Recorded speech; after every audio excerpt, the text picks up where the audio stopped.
This Lent, I want to invite us to explore the season a little bit differently maybe than we have in the past. This year I want us to grab a hold of all the different characters, all the different symbols, all the different pieces of the story that we meet as we go along. So this year on various Sundays, we're going to take a look at different parts. One Sunday we're going to look at the meal. What's this meal like that Jesus participates in with his disciples? And how do we understand the meals that we share with our family and our friends, our acquaintances, our coworkers? How do we see those meals layered on top of the meal that Jesus had with those he cared for the most? Or perhaps we'll take a look at the palms, those trappings we have in our society that we tend to give to folk to acknowledge something about them, a gift or an award or a special way of recognizing them. As we give them to them, we also lay upon them some way of them fulfilling our expectations of who they should be. How do these things color the way in which we understand each other? And the people. Sometimes we just kind of watch them go by as characters within the play, and we just continue to focus on Jesus, but we don't see them as real. They just become props and characters.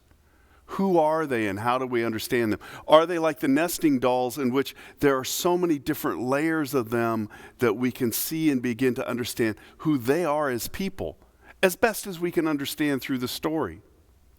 Or perhaps it's the cross. When Sean was young, I got one of these crosses for him when he did his first communion. It's a cross of a father holding a child. I personally was tired of only seeing crosses where there was somebody crucified upon them. And for me, that didn't tell us how God functioned in our lives, or in my life at least. Because what I knew that I wanted was that God that met me where I was at and welcomed me into the moment. What will those moments for us in this story of Lent this year be as we encounter God? Now, it's really hard in a church to have an empty tomb.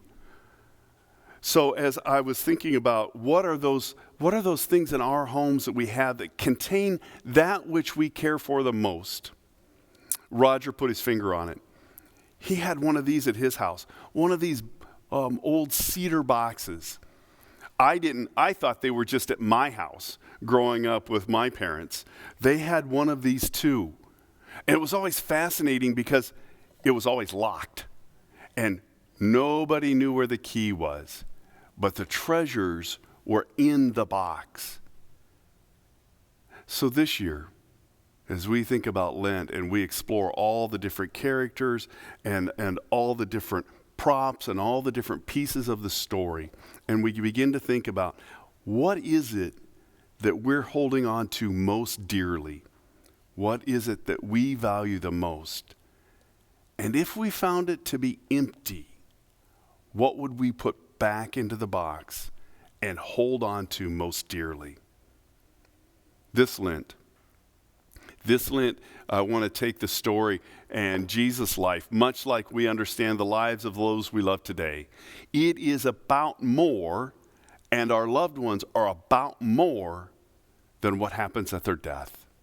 It is about their entire life that we begin to understand God's experience in our lives through them, and their love and God's love in our lives as it is expressed in the everyday. Join us.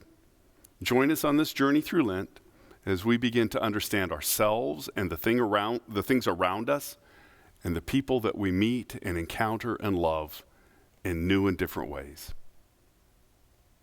Join us online, join us in person, join us during the week when you finally have time to watch what we did on Sundays. But thank you for being here.